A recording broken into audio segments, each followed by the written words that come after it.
बिस्मिल्लाहिर्रहमानिर्रहीम। अस्सलाम वालेकुम। I am Shahid and welcome to easy mathematics. आज इस वीडियो में हम ओवरव्यू लेंगे कि अब तक हमने कौन से टॉपिक डिस्कस कर लिए। बेसिकली अब तक हमने 5 टॉपिक डिस्कस कर लिए। टॉपिक नंबर 1 हमारे पास है matrix and its types. Topic number हमारे पास 2 है ऑपरेशन ऑन मैट्रिसेस, के मैट्रिसेस पर हम कौन से ऑपरेशन कर सकते हैं, किस तरह इनको ऐड, सब्ट्रैक्ट या फिर मल्टीप्लाई कर सकते हैं।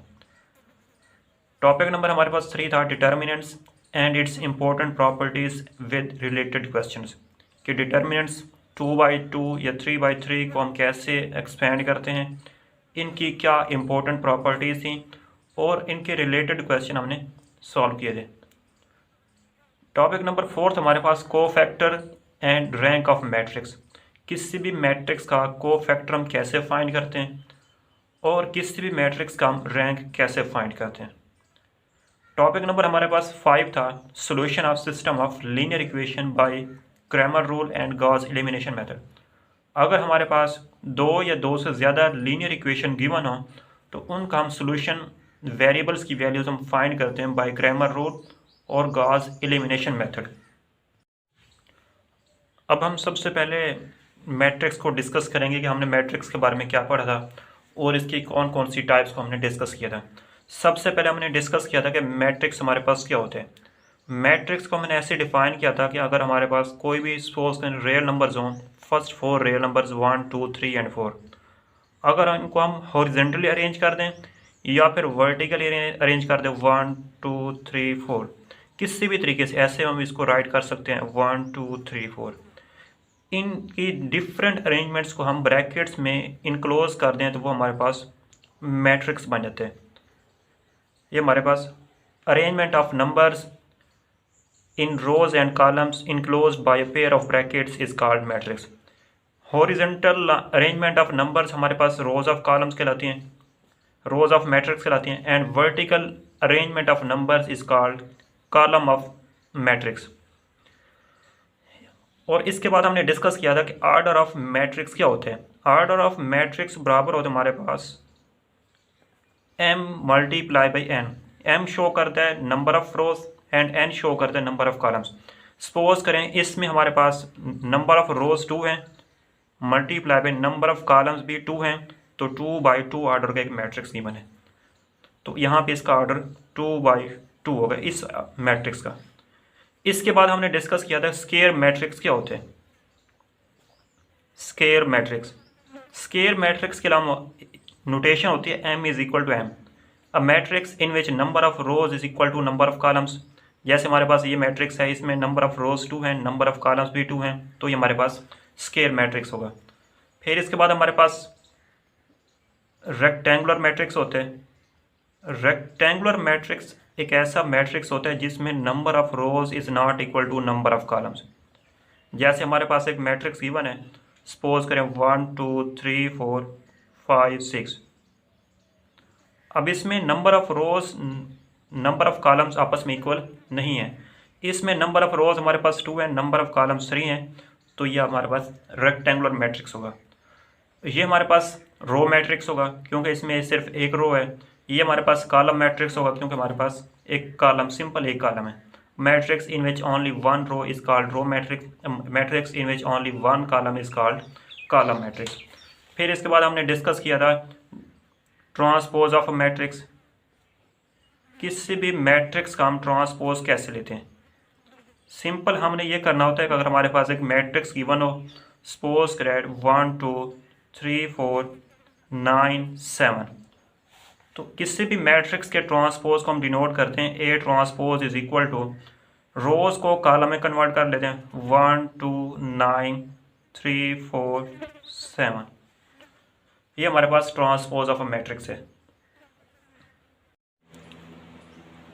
अब हम डिस्कस करते हैं diagonal matrix, scalar matrix and unit or identity matrix. आप ये नोट कर सकते हैं कि ये हमारे पास डायगोनल एलिमेंट्स होते हैं। इन डायगोनल एलिमेंट्स के अलावा सब मैट्रिक्स में ऊपर और नीचे 0 है। अगर हमारे पास 3/3 ऑर्डर का एक मैट्रिक्स हो तो इसमें भी इन डायगोनल एलिमेंट्स के अलावा ऊपर और नीचे सब एलिमेंट्स 0 हैं। डिफरेंस इन तीनों में सिंपल डायगोनल एलिमेंट्स का होते हैं। अगर ये डायगोनल एलिमेंट्स सेम ना हो, सपोज करें यहाँ पे मैं लिखता हूँ 2 और यहाँ पे मैं लिख लेता हूँ 3, तो ये हमारे पास डायगोनल मैट्रिक्स होगा। A square matrix in which diagonal elements are different, square matrix in which diagonal elements are same. यहाँ पे अगर मैं 2 लिखता हूँ तो यहाँ पे भी अगर 2 लिख लूँ तो ये हमारे पास स्केलर मैट्रिक्स है।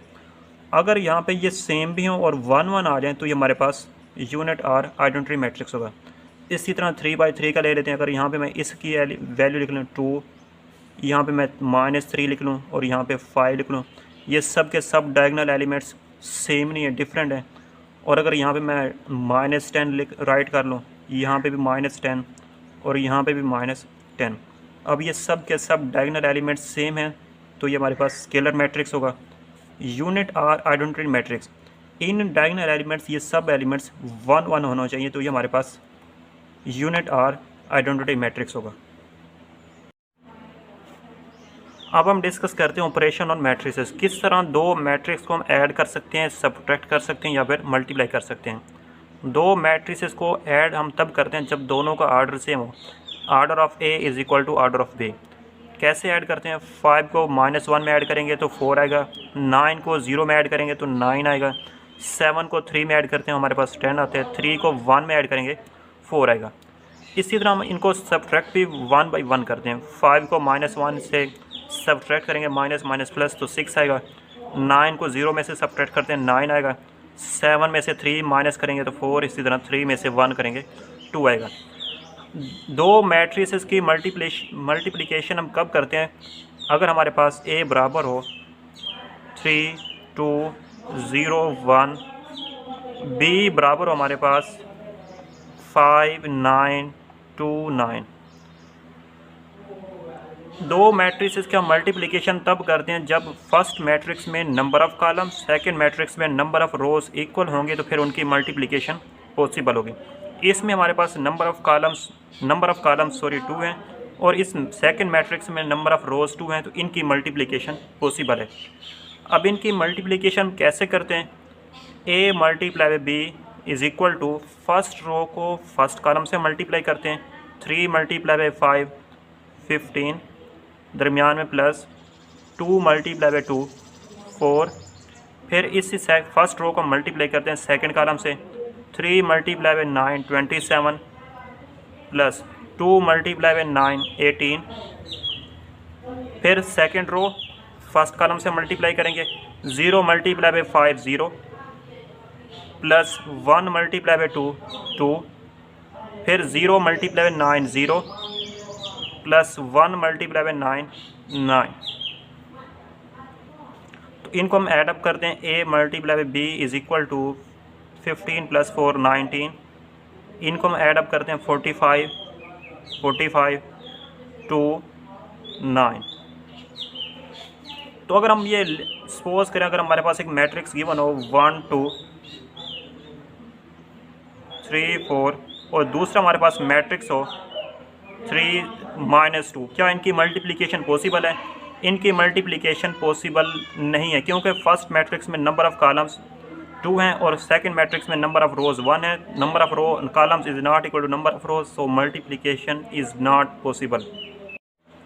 अब इसके बाद हमने डिस्कस किया था आइडेम्पोटेंट मैट्रिक्स और इनवॉल्यूटरी मैट्रिक्स क्या होते हैं। आइडेम्पोटेंट मैट्रिक्स एक ऐसा स्क्वायर मैट्रिक्स होता है जिसको हम आपस में 2 टाइम्स मल्टीप्लाई करें और 2 टाइम्स मल्टीप्लाई करने के बाद रिज़ल्ट सेम आ जाए। ये हमारे पास एक गिवन मैट्रिक्स था। इस मैट्रिक्स को हमने इट्स सेल्फ मल्टीप्लाई किया। मल्टीप्लाई करने के बाद कोई इसमें चेंजिंग नहीं आ रही, सेम आ रहा है एज इट जैसे हमारे पास गिवन मैट्रिक्स था। तो ये हमारे पास गिवन मैट्रिक्स आइडेम्पोटेंट मैट्रिक्स होगा। अगर हम किसी भी गिवन मैट्रिक्स को 2 टाइम्स मल्टीप्लाई करें, सेम आ जाए, तो वो हमारे पास आइडेम्पोटेंट मैट्रिक्स होते हैं। Square matrix in which A square is equal to A is called idempotent matrix. इसके बाद इनवॉल्यूटरी मैट्रिक्स। इनवॉल्यूटरी में क्या डिफरेंस होता है? इस मैट्रिक्स गिवन मैट्रिक्स को हम 2 टाइम्स मल्टीप्लाई करें, मल्टीप्लाई करने के बाद ये हमारे पास आइडेंटिटी मैट्रिक्स आ जाए। इसी मैट्रिक्स के साथ मल्टीप्लाई करें तो हमारे पास आइडेंटिटी मैट्रिक्स। अगर ये हमारे पास 3 by 3 ऑर्डर का एक मैट्रिक्स गिवन है तो 3×3 आर्डर का एक आइडेंटिटी मैट्रिक्स आ जाए तो ये गिवन मैट्रिक्स हमारे पास इन्वोल्यूटरी मैट्रिक्स होगा। जैसे हमारे पास इसके बाद पीरियोडिक मैट्रिक्स, अगर कोई भी मैट्रिक्स 2 टाइम्स मल्टीप्लाई करने के बाद सेम नहीं आ रहा, 3 टाइम्स 4 टाइम्स या 5 टाइम्स मल्टीप्लाई करें तो फिर वो आज सेम आ जाए। सपोज़ करें हमारे पास मैट्रिक्स गिवन है, इसको हमने 3 टाइम्स मल्टीप्लाई किया, 3 टाइम्स मल्टीप्लाई करने के बाद तो ये गिवन मैट्रिक्स पीरियोडिक मैट्रिक्स होगा और इसका पीरियड 3 - 1 2 इसका पीरियड होगा।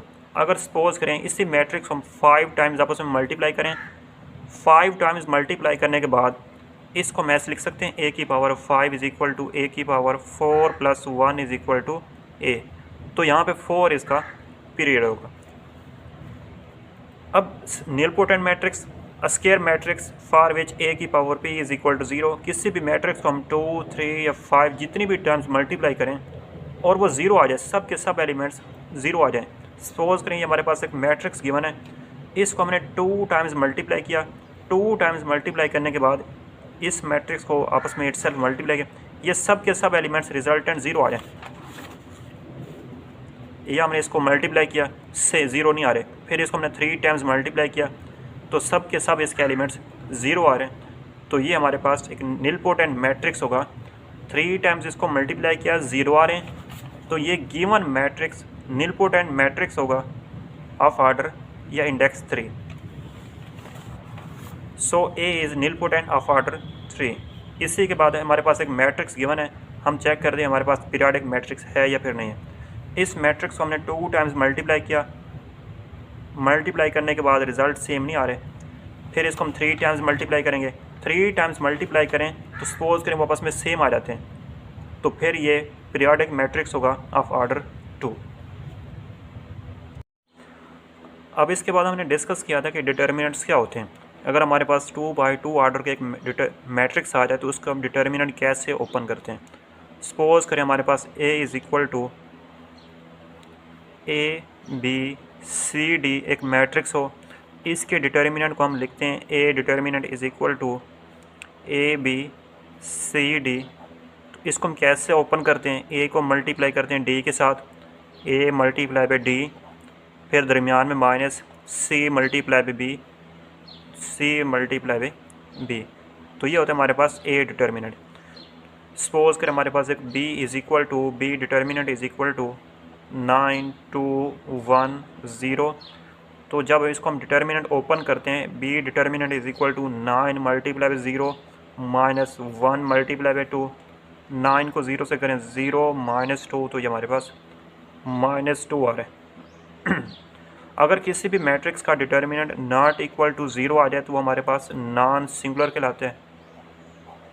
Non singular matrix, square matrix in which determinant of A matrix is not equal to 0 is called singular matrix, sorry non singular matrix. अगर किसी भी मैट्रिक्स का डिटर्मिनेंट 0 आ जाए तो वो हमारे पास सिंगुलर मैट्रिक्स कहलाते हैं। अब इसके बाद इसके हमने प्रॉपर्टीज़ डिस्कस की थी। प्रॉपर्टीज़ हमारे पास क्या थी, for a square matrix determinant of a matrix is equal to A transpose determinant. अगर हम किसी भी गिवन मैट्रिक्स का डायरेक्ट डिटर्मिनेंट ओपन करें या फिर उस मैट्रिक्स का पहले ट्रांसपोज लें, रोज़ को कॉलम में कन्वर्ट करें या फिर कॉलम को रोज़ में कन्वर्ट करें, फिर उसका डिटर्मिनेंट लें तो वो सेम आते हैं। तो यहाँ से हमने इसकी वेरिफिकेशन की थी कि इस मैट्रिक्स का हमने डायरेक्ट डिटर्मिनेंट लिया था या फिर इसका पहले ट्रांसपोज लेने के बाद डिटर्मिनेंट लें तो फिर ये आपस में सेम आते हैं। प्रॉपर्टी नंबर 2 थी, इफ़ 2 रोज़ और 2 columns interchange then the sign of determinant is negative. अगर हम किसी भी डिटर्मिनेंट की 2 रोज़ या 2 कॉलम्स को इंटरचेंज कर दें, फर्स्ट रो को सेकंड रो की जगह या सेकंड को फर्स्ट की जगह लिखें तो बाहर माइनस लगाते हैं। तो ये हमारे पास एक मैट्रिक्स था, इसका हमने डिटर्मिनेंट लिया तो यहाँ पे -2 आ रहा है। यहाँ पे हमने इसका डिटर्मिनेंट ओपन करने से पहले इन 2 रोज़ को हमने चेंज किया था। चेंज करने के बाद अगर इसका रिज़ल्ट -2 आ रहा है तो यहाँ पे इसका रिज़ल्ट +2 आ रहा है, तो यहाँ पे इनका माइनस का डिफरेंस होते हैं। प्रॉपर्टी नंबर 3 थी हमारे पास, इफ़ 2 रोज़ और 2 columns are same then determinant of A is equal to 0। अगर किसी भी मैट्रिक्स की 2 रोज़ या 2 कॉलम्स सेम हो तो उसका रिज़ल्ट ज़ीरो आते हैं। ये एक मैट्रिक्स है 2x2 का, ये दोनों रो कॉलम्स या फिर दोनों रो सेम है तो इसका डिटर्मिनेंट ज़ीरो आएगा। ये 3x3 ऑर्डर का एक मैट्रिक्स गिवन है, इसकी 2 रोज सेम है तो इसका डिटर्मिनेंट भी ज़ीरो आएगा। जिसको हमने ओपन किया था तो फिर भी इसके रिज़ल्ट ज़ीरो आ रहे हैं। प्रॉपर्टी नंबर 4 थी, if all elements of any row और column are zero then its determinant is equal to zero. अगर किसी भी डिटर्मिनेंट की कम्प्लीटली रो या कॉलम ज़ीरो हो तो उसका रिज़ल्ट ज़ीरो होते हैं। अब इस डिटर्मिनेंट में ये कॉलम ज़ीरो है तो इसका रिज़ल्ट ज़ीरो आएगा। ये 3x3 ऑर्डर का एक डिटर्मिनेंट गिवन है, इसमें फर्स्ट रो ज़ीरो है, कम्प्लीटली ज़ीरो है, तो फिर इसको मैंने एक्सपेंड किया था तो फिर भी इसका रिज़ल्ट ज़ीरो आ रहा है। इसकी प्रॉपर्टी नंबर 5 थी हमारे पास, if a matrix is in triangular form then the value of determinant is equal to the product of diagonal elements.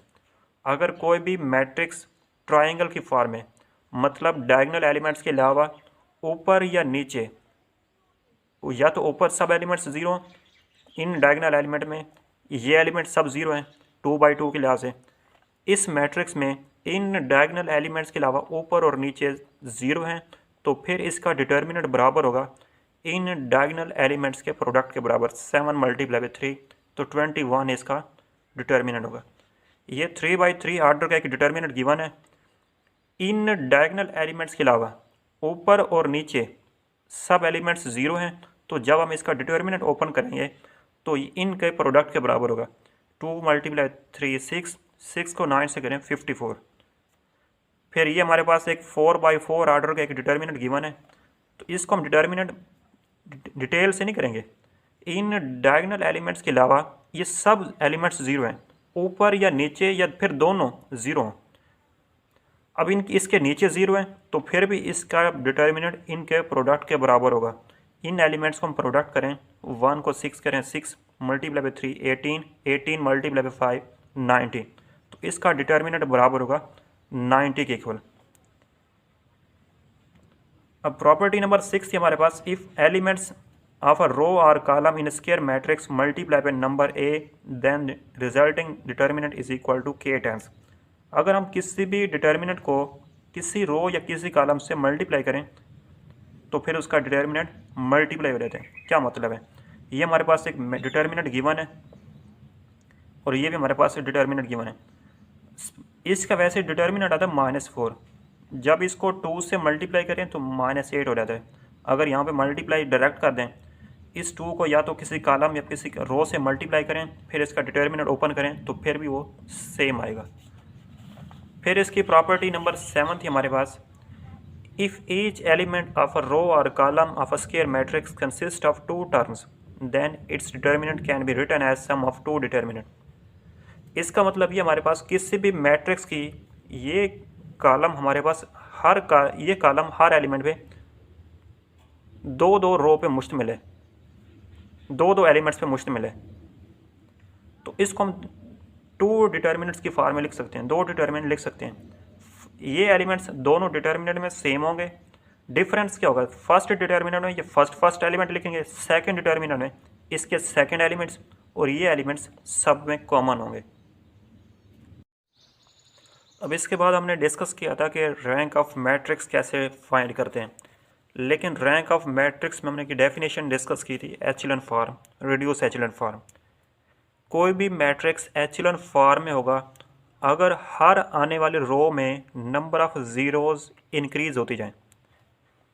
किसी भी रो में first non zero element leading element कहलाते हैं, और किसी भी रो में फर्स्ट नॉन ज़ीरो एलिमेंट से पहले जो भी ज़ीरोज़ होती हैं वो हमारे पास लीडिंग ज़ीरोज़ कहलाती हैं। इस रो में इस नॉन ज़ीरो एलिमेंट से पहले 2 ज़ीरो हैं तो इस रो में लीडिंग ज़ीरोज़ 2 हैं। इस रो में नॉन ज़ीरो एलिमेंट 1 है, फर्स्ट नॉन ज़ीरो एलिमेंट 1 है, इससे पहले 3 नॉन ज़ीरो लीडिंग ज़ीरोज़ कहलाएंगे। कोई भी मैट्रिक्स एचेलॉन फॉर्म में होगा अगर हर आने वाली रो में नंबर ऑफ़ ज़ीरोज़ इंक्रीज होती जाए।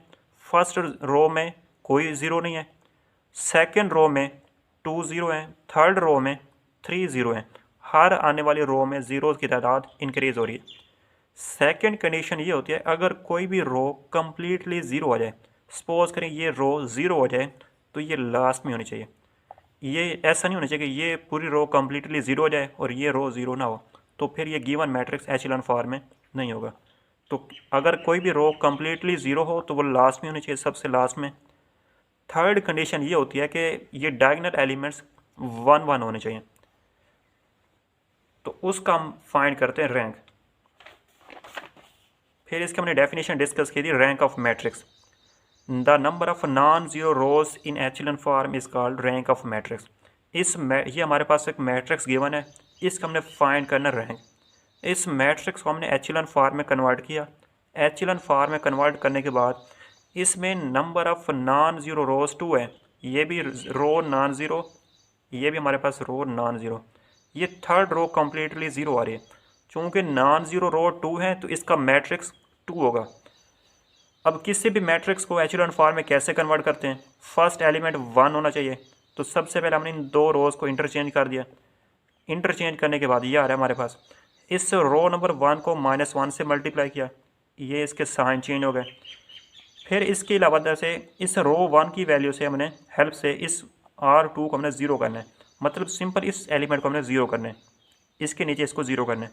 तो क्या करेंगे, इस 1 को 3 से मल्टीप्लाई करेंगे, इसमें ऐड कर देंगे। तो इसी तरह जिसकी हेल्प से ये ज़ीरो करते हैं, R1 की हेल्प से R2 ज़ीरो कर रहे हैं ये एलिमेंट, तो ये R1 सेम रहती है, चेंजिंग सिर्फ R2 में आएगी। 1 को 3 से मल्टीप्लाई करेंगे, इसमें ऐड करेंगे। 5 को 3 से करेंगे, इसमें ऐड करेंगे। 3 को 3 से करेंगे, इसमें ऐड करेंगे। तो ये हमारे पास रिजल्ट ये आ रहा है। अब 1 की मदद से हमने 5 को ज़ीरो करना है, तो इस 1 को -5 से मल्टीप्लाई करेंगे, इसमें ऐड करेंगे। इसी तरह हमने इस 5 को भी -5 से मल्टीप्लाई करना है, इसमें ऐड कर देना है। 3 को -5 से मल्टीप्लाई करना है, इसमें ऐड कर देना है। तो इसका हम फाइंड करते हैं एचेलॉन फॉर्म में कन्वर्ट करने के बाद इसका हम फाइंड करते हैं रैंक। तो इसमें नॉन ज़ीरो रोज 2 हैं, तो इसका रैंक 2 होगा। इसके बाद हमने डिस्कस किया था कि लीनियर इक्वेशंस का सलूशन कैसे फाइंड करते हैं। 2x2 ऑर्डर के मैट्रिक्स, अगर हमारे पास दो लीनियर इक्वेशन गिवन हो तो उनको हम क्रैमर रूल से भी सॉल्व कर सकते हैं और गॉस एलिमिनेशन मेथड और गॉस जॉर्डन मेथड से भी सॉल्व कर सकते हैं। अब तक हमने दो मेथड डिस्कस कर लिए, क्रैमर रूल और Gauss elimination method. Cramer rule में फार्मूला होता है एक्स और वाई फाइंड करने का। X is equal to A x determinant over A determinant, y is equal to A y determinant over A determinant. तो इनको हम सबसे पहले मैट्रिक्स की फॉर्म में राइट करते हैं। एक्स और वाई के कोफिशिएंट 2 3 3 -5, यहाँ पे हम वेरिएबल्स जो यूज़ हो रहे हैं वो लिखते हैं। फिर is equal to constant 5 - 2। Write करने के बाद इसका हम फाइंड करते हैं डिटर्मिनेंट। डिटर्मिनेंट आ रहा है -19। अब हम ए एक्स कैसे फाइंड करते हैं? इन एलिमेंट्स को हम रिप्लेस कर लेते हैं और इसकी जगह हम लिखते हैं 5 - 2 3 -5। वैसे इनका डिटर्मिनेंट ओपन करें तो -19 आते हैं। फिर ए वाई हम कैसे फाइंड करते हैं? इन सेकंड एलिमेंट्स को, सेकंड कॉलम को हम रिप्लेस करते हैं, डिलीट करते हैं और इसकी जगह हम लिखते हैं 5 - 2। और इसका भी डिटर्मिनेंट फाइंड करने के बाद यहाँ पे हम वैल्यू पुट करेंगे, तो यहाँ से एक्स और वाई की वैल्यू 1 1 आ जाती है। फिर इसके बाद हमने तो यहाँ से इसकी value x is equal to 1 y is equal to 1, ये फार्मूला था हमारे पास ए एक्स वाई। फिर इसका हमने सेकंड मेथड डिस्कस किया था, Gauss elimination method. Gauss elimination method में हम सबसे पहले गिवन लीनियर इक्वेशंस का ऑगमेंटेड मैट्रिक्स लिखते हैं। ऑगमेंटेड मैट्रिक्स कैसे लिखते हैं? फर्स्ट रो में इनके कोफिशिएंट और ये कांस्टेंट। फिर इसी तरह सेकंड रो में हम कौन से एलिमेंट लिखते हैं? सेकंड इक्वेशन के कोफिशिएंट और ये कांस्टेंट। इसी तरह थर्ड रो में थर्ड इक्वेशन के कोफिशिएंट और कांस्टेंट।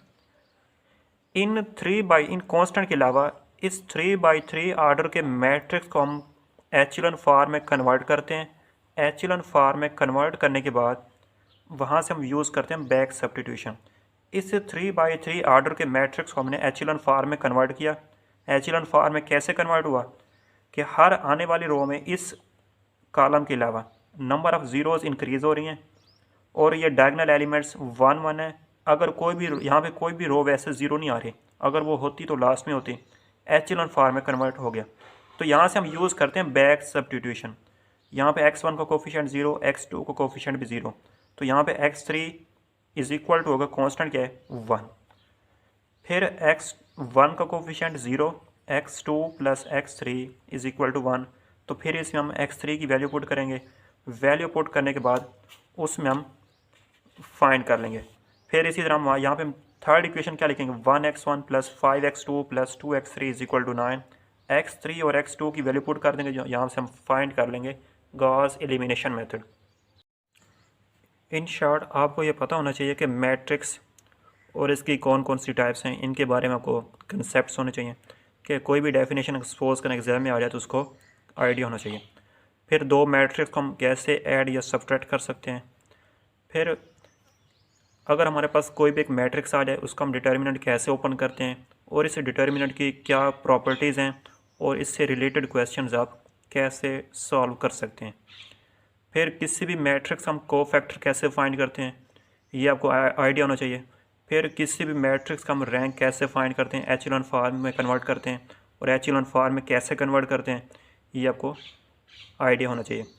फिर हमारे पास कोई भी मैट्रिक्स आ जाए उसका हम सोल्यूशन कैसे फाइंड करते हैं, उसका हम सोल्यूशन फाइंड कर सकते हैं क्रैमर रूल से और गॉस एलिमिनेशन मेथड से, और इसके अलावा हम गॉस जॉर्डन मेथड डिस्कस भी करेंगे, तो वो भी आपको आइडिया होना चाहिए। तो ये आपके पास असाइनमेंट्स हैं, इन असाइनमेंट्स को आपने सॉल्व करना है। क्वेश्चन नंबर 1 हमारे पास है A is equal to matrix given है, इसको आपने प्रूव करना है इन्वोल्यूटरी मैट्रिक्स। इन्वोल्यूटरी कैसे प्रूव करते हैं, 2 टाइम्स मल्टीप्लाई करें और इसको हमने आइडेंटिटी मैट्रिक्स लेके आना है। फिर बी हमारे पास गिवन है matrix, prove that this matrix is idempotent. तो इस मैट्रिक्स को हमने 2 टाइम्स मल्टीप्लाई करना है और हमारे पास रिजल्ट सेम आना चाहिए, इसी के इक्वल आना चाहिए। तो ये गिवन मैट्रिक्स आइडेम्पोर्टेंट मैट्रिक्स होगा। फिर हमने फाइंड करना है, फाइंड इस मैट्रिक्स का हमने स्केयर फाइंड करना है, मतलब इसी मैट्रिक्स को इटसेल्फ मल्टीप्लाई करना है, तो इसका रिजल्ट क्या आएगा वो आपने फाइंड करना है। फिर दूसरा क्वेश्चन, इस मैट्रिक्स को आपने इससे मल्टीप्लाई करना है, तो इसका रिजल्ट क्या आएगा। बेसिकली ये क्वेश्चन ऑपरेशन ऑन मैट्रिक्स है कि दो मैट्रिक्स को हम कैसे मल्टीप्लाई करते हैं। फिर ये क्वेश्चन सपोज कर एग्जाम में आ जाए, इसका आपने रैंक कैसे फाइंड करना है। रैंक फाइंड करने के लिए आपको एचेलॉन फॉर्म का पता होना चाहिए। एचेलॉन फॉर्म में जितनी नॉन ज़ीरो रोज होंगी वो इसका रैंक ऑफ मैट्रिक्स होगा। फिर ये लीनियर इक्वेशन गिवन है, कोई भी आपसे किसी भी वे से आपसे सोल्यूशन पूछ सकते हैं, इसको आप सॉल्व करना है क्रैमर रूल से या फिर गॉस एलिमिनेशन मेथड से। तो ये भी आपको आइडिया होना चाहिए कि क्रैमर रूल से कैसे सॉल्व करते हैं और गॉस एलिमिनेशन मेथड से कैसे सॉल्व करते हैं। तो ये आपकी असाइनमेंट है और इसको आपने सॉल्व करना है।